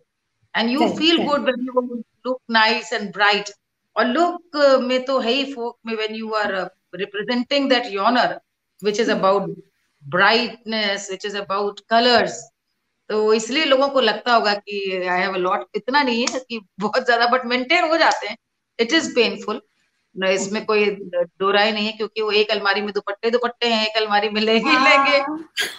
और इसमें हमने हैंगर्स जो आप सोचो, हम जब ये जो डिजाइनर्स होते हैं ना, उनके बड़े बड़े रॉड्स होते हैं, तो मैंने वो 3 अपने स्टोर में रख रखी हैं so that it's easier for me to pick. क्योंकि हो ये गया है कि मोर देन एनीथिंग कि I lead a very very hectic schedule right now. कभी कभी दिन में 2 2 चेंज करने पड़ते हैं। सो आंख के सामने जो चीज आए उस हिसाब से तो हो जाता है। लेकिन गले के खाने पीने में क्या परहेज रखना पड़ता है? I don't eat ice creams, I don't take sweets, I don't take curd. और ice should be avoided programme वगैरह के बिल्कुल 3 4 दिन पहले से। और जोर से बोलना नहीं चाहिए थे, वोकल कॉर्ड का स्ट्रेन मेन वो है। यू शुड नॉट, जो हम लोग सबका शादी के आसपास गला बैठने लगता है because we sing so much, we talk so much, we laugh so much. तो जो गले की वोकल कॉर्ड्स हैं, इनको जितना स्ट्रेन होगा उतना ये खिंचता है। तो अ, आराम दे गले को, तरी रखें। तो गुड़ गुड़ है, शहद है, टी। अभी आपने दलेर मेहंदी जी के नाम का जिक्र किया था, वो आप उनकी गुरु बहन हैं, तो एज ए सहपाठी वो कैसे थे? आज का दिलेर और वो दिलेर बहुत अलग अलग दो इंसान। वो वाले को जानना चाहते हैं हम लोग जो उस समय बहुत थे। सारे लोगों को नहीं पता है, मतलब कि दिलेर deserves every inch of success that is got today. दिलेर ने इतनी मेहनत की है। हमारे उस्ताद राहत साहब, जिनका मैं बता रही थी, वो गए थे पटना प्रोग्राम करने। ये पटना में गुरुद्वारे में गाते थे दिलेर। और बस गाना उनका सुना इसने, और ये सब छोड़ करके आ गया, ट्रेन पे बैठ गया कि गोरखपुर साथ चलूंगा। न घर न द्वार न कुछ। और बस तो गुरुद्वारे में तो ये बहुत अच्छी परंपरा है कि खाने पीने रहने का सब हो, कि मैं वहीं पर शब्द कीर्तन कर लूंगा, मैं साथ में रहूंगा। तो आप सोचिए, एक पैसा जेब में नहीं, और ये आ गया पीछे पीछे। और हमारे गुरु जो थे वो बिल्कुल मनमौजी थे। मैंने पहले ही बताया कि वो, उनका तो कोई अनुशासन था नहीं कि कब आएंगे कब नहीं। रोज उनका पैर दबाना, उनकी सेवा करना, जब वो रियाज, जब उनका मूड हो तब बैठ के रियाज करना। और हर दिन मतलब जब वो फ्री हो तो शाम को घर हमारे आ जाता था। मम्मी के हाथ बहुत, उसको बिरयानी वगैरह बहुत पसंद थी, हम लोग तो खाते नहीं थे, बट वो खाता था। और भैया को हमेशा कहे कि अनिल कपूर जैसे लगते हैं भैया। हाँ, हाँ, अपने हाँ। हमारे पुस्तक भैया को हमेशा वो दौर था, वो 7 दिन वगैरह पिक्चर आई थी अनिल कपूर। तो हम लोगों ने पिक्चरें खूब देखी, खान साहब की चीजों को कॉपी करते थे हम लोग कि कैसे गाएं। उनके आने के पहले हम दोनों एक दूसरे का याद करते थे कि जो एक दिन पहले गाया उसको हम लोग जरा उतार लें, बहुत दिनों बाद। अच्छा, देन 84 के राइट्स, ये इम्पोर्टेंट है, सिख राइट्स। और उस समय हमारे उस्ताद को लोगों ने कहा कि भाई इसको क्यों अपने पास रखा हुआ है, क्यों सिखा रहे हो? तो हमारे तो गुरु बिल्कुल सूफी वो थे, उन्होंने कहा भाई मेरा बेटा है समझ, इसको तो मैं अलग नहीं करूंगा। और हम उस समय लखनऊ आ गए थे, पापा का ट्रांसफर हो गया था, लखनऊ आ गए थे 84, and he stayed there, but then it got very bad, आपको पता ही 84 में, सो ही वेंट बैक। और उसके बाद इसका फोन आया, लखनऊ भी मुझसे मिलने आया 85 86 में। मेरी शादी हो गई, शादी के बाद आप सोचो इतने समय बीत गया, तो मैं एमटीवी पे देखती थी, इसका तारा बहुत हिट हो गया था, but I could not place that he is the same, क्योंकि इसने दिलेर मेहंदी नाम रखा, ये दिलेर, हम लोग उसको दलेर बोलते थे, अब ये दिलेर मेहंदी, दोनों में नाम भी अलग, दलेर सिंह बोलता था। मैं तो सोच ही नहीं सकती थी कि जैकेट पगड़ी चमकीली में ये वही लड़का है जो कि वो used to be very thin. तो अवनीश थे पोस्टेड आई थिंक आजमगढ़ में, वहां पे इसका फोन आया हॉटलाइन, तो उसने हमारे उस्ताद की गजल जो मैं बहुत अच्छे से गाती थी, याद कोई जब आया राम, तो वो इसने तुरंत गाई। तो उसने कहा पहचाना? मैंने कहा दलेर तुम कहाँ पर हो, तुम कहाँ, तुम कनाडा चला गए थे? तुम्हें वो नहीं, कनाडा से आ गया और फिर तो गाना नहीं सुन रही मेरा टीवी पे। मैंने कहा कि कब गाया तुमने? तो बोला कि अब वो पूरा उसने गाया, को बोलो तारा। अरे मैंने कहा तुम वो, मतलब इतना बड़ा YouTuber, I could not believe, because he came from a very very humble background, he struggled so hard. इसके भाई उस जमाने में शक्ति, जो जाकिर के ऑर्केस्ट्रा में तबला बजाते थे, उनके पास कनाडा चला गया था 86 87, 3-4 साल वहां टैक्सी चलाई, वो कराया, लौट करके जब आया तो इट वाज, क्योंकि उस समय तक कनाडा में ये पंजाबी पॉप आ चुका था, और वो क्योंकि सीखा हुआ इतना अच्छा तैयार क्लासिकल गाता है, तो वो उसने जिस ढंग से यहाँ पेश किया, वो then the rest is history, Daler Mehndi became Daler, but we are in touch and he hasn't changed at all. हम लोग अभी भी, इनफैक्ट कोविड जस्ट शुरू होने से पहले दिलेर के घर पे हम, अनूप जलोटा जी, हम तीनों करीब 2 घंटा बैठे थे, मैंने लाइव भी किया था उसको फेसबुक पे, हम लोगों ने बहुत गाने गाए थे, पेज से लाइव किया था। तो ही हैजंट चेंज्ड, और वो गुरु का कनेक्ट तो ऐसा है कि it takes us back to those innocent days. हम दोनों वही 13 14 15 16 17 साल वाली उम्र की दोस्ती है। कपड़ा धसक गया है और भसक गया है का अंतर समझाइए। भसक गया है मतलब जब गल के चिर जाए, मतलब जब जब वो भसक गया है माने कि वो जैसे मतलब एग्जॉस्ट हो गया, कपड़ा अब आगे बचा नहीं। हाँ, जैसे नहीं एक्चुअली नहीं, वो पहले कुछ कपड़े की वैरायटी भी आती थी, जैसे ऑर्गेन्जा वगैरह, घिस जाता था पुराना, कभी कभी सिल्क भी, गली हुई सिल्क आ गई, तो बैठ कर आप उठे तो चिर गया, भसक गया, माने वो। एक हम लोग का गाना है, तरसे लजीर हमार हो नैहर में, कजरी है, फट गईले चुनरी मसक गईल चोलिया, वहां पे मसक मसक है, मसक, टूट गईल मोतियन के हार हो। ये पूरा तो जब इस तरह के जो शब्द देशज आप बता रही है, तो गानों में भी आया है जिक्र कि वो पति की स्मृति में उसकी पुरानी चुनरी हो गई, चोली भी अब भसक गई, यानी कि अब उसका अर्थ दूसरा हो गया चोली भसकने का, या तो वो छोटी थी अब जवान हो गई है, युवा हो गई है, तो वो आप समझ रहे हैं, तो वो भसक रही है, छोटी हो रही है, तो वो उसका बड़ा सुंदर पुराना वर्णन। लेकिन हम लोग क्या भसक गया यही कहते हैं, और जो दूसरा आपने मचक गया बोला, धसक गया और भसक गया, मसक गया, तो यही हमारे यहाँ भसक यही बोलते हैं। नानी मेरी नानी कहती थी कपड़ा धसक गया है, ध से कहती थी, वो धसक गया है। गाने में हमने आपको मसक बता दिया, गाने में तो मसक है, अर्थ एक ही कि जब वो गल जाए, व्हेन इट गिव्स वे, कि भैया चिर गया, फट गया, गल गया। आपने भरपूर जीवन जिया है, क्या फिर भी कोई अनफुलफिल्ड डिजायर है? अरे बहुत। अच्छा, एक बता दीजिए।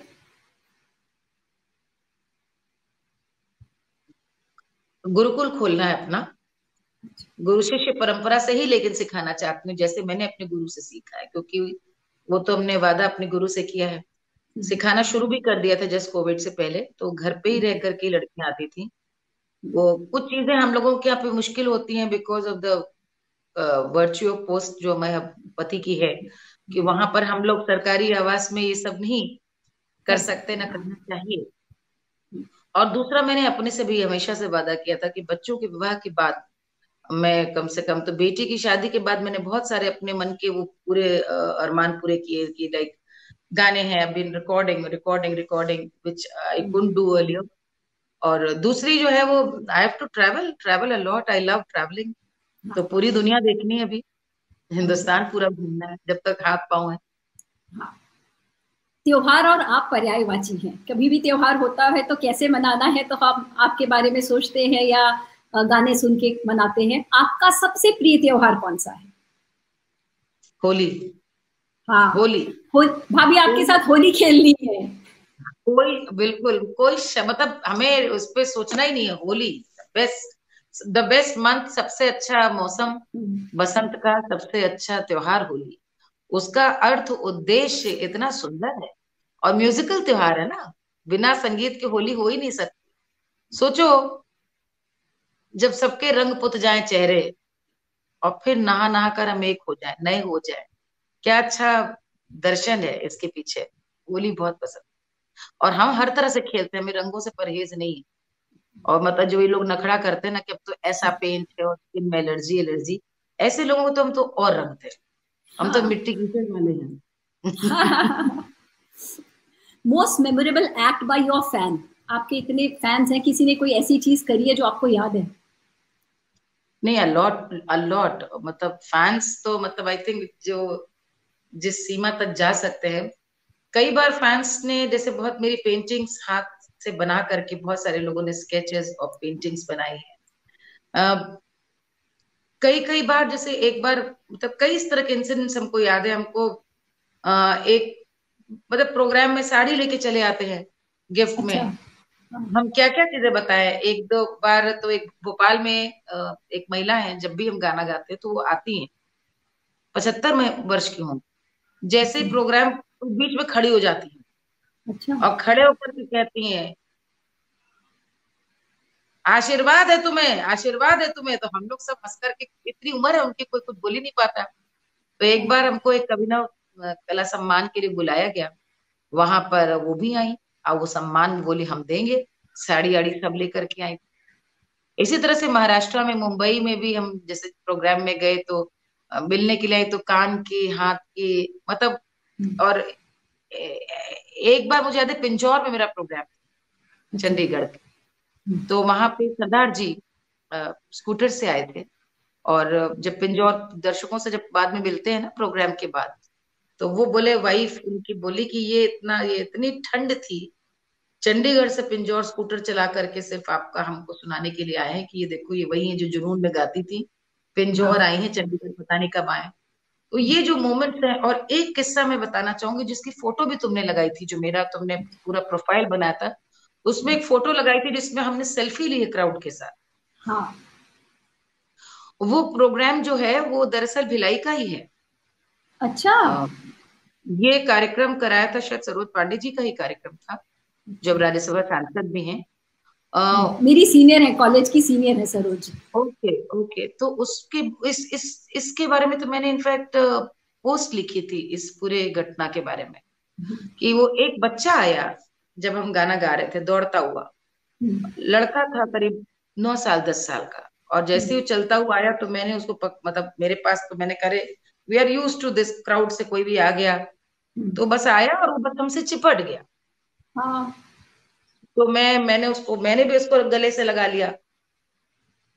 लाखों का क्राउड है, वो फोटो देखी है तुमने। और ऐसे किया, जब तक वो ऐसे किया तो वो चला गया। एंड आई रियलाइज कि एक्चुअली वो मेरे हाथ में कुछ डाल के गया है। तो मैंने ऐसे खोला तो 10 रुपए का सिक्का था। I can't describe that moment. और हमारे बड़े बुजुर्ग लोग कहते थे कि मांगने पे कोई 1 रुपए भीख भी नहीं देता किसी को। इंसान रुपया श्रद्धा से सिर्फ मंदिर में चढ़ाता है और किसी पे नहीं। ऐश्वर्य पे उड़ा सकता है अपने शौक के, बट मंदिर है। एक 10 साल बच्चे की क्या भावना आएगी कि दौड़ करके। तो इस तरह के ऐसे अनुभव होते हैं जब लगता है जीवन सार्थक हो गया। When you know if you can generate that emotion in a child, so you feel life was worth it totally. आपकी जो कांस्टेंट सप्लाई ऑफ एनर्जी है, इसका क्या सीक्रेट है? सिंसियरिटी, बताना जरूर। सिंसियरिटी लाइक आज तुम्हें पता है कि हम अभी 6 घंटा ड्राइव करके सीधे मैं 3:30 बजे दिल्ली से लखनऊ आई। मुझे वही लग रहा है कि मैं आपको तंग कर रही हूँ, तो अब शो को खत्म करने के पहले मैं दर्शकों से कहना चाहूंगी, अगर आपको कुछ भी लिखना है, सुनना है या बोलना है तो बोल दीजिए। अभी मालिनी जी दिल्ली से चली आ रही हैं 6 घंटे कार की यात्रा करके, तो वो बहुत थक गई होंगी। और नहीं तुम्हें लग रहा है ये हमने बता दिया जो ऐसा हम आपको बचाने की कोशिश कर रहे थे। मेरा no to answer your question Bullo, जो तुमने सवाल पूछा था एनर्जी ये का उसका उत्तर है कि जब आप के भीतर यदि सिंसियरिटी का भाव है, ऑनेस्टी का भाव है, जो भी आप कर रहे हैं। तो इफ आई टोल्ड यू कि मुझे 4 बजे आना, हमारा कल का तय था पहले 12 तारीख का, एंड आई टोल्ड यू कि वो जेएनयू की वजह से लास्ट मोमेंट पर since I am a faculty I have to go there, और मैंने 4 बजे बोला है तो मैं कैसे भी पहुंचूंगी and I will be ready sharp at 4। तो वो क्योंकि अब इस समय मैं तुम्हारे सामने हूँ, यही सत्य है। तो अब यहाँ पे 100 या 200% कमिटमेंट मिलेगा तुमको हमारा। ये स्मृति सूद जी देखिए कमेंट करे, she is a big fan, ये जिनका आ रहा है, she has given so many beautiful sketches to me. ये ऐसी फैन है कि अब हमने इनको मना करना छोड़ दिया। ये मतलब मैं कहीं भी जाऊं तो ये मुझे इतना प्यार, इतना मोहब्बत करती है कि मैं क्या बताऊं। ये वंदना जी हैं। Yes, thank you Vandana ji, hope to see you soon. हाँ, अभी सुनाएंगे अपनी पसंद का एक गाना। अभी तो कुछ हमने अपने पसंद का सुनाई नहीं।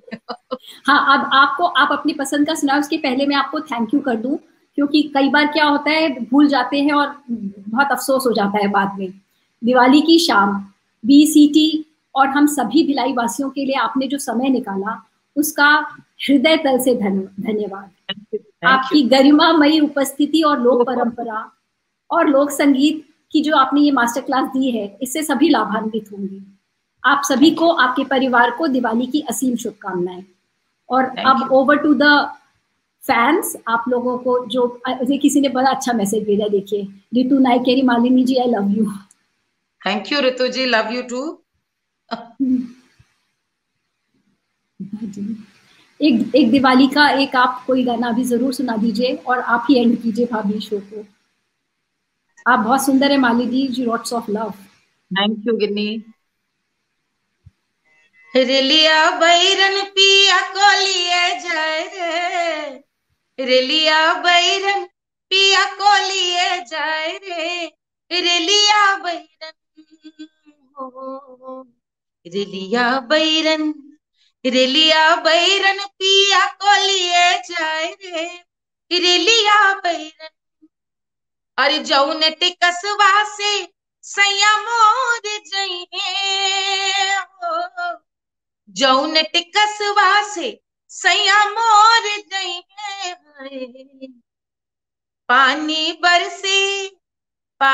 बरसे टिकस गल जाए रे, रेलिया बैरन पिया को लिए जाए रे, रेलिया बैरन, रेलिया बैरन।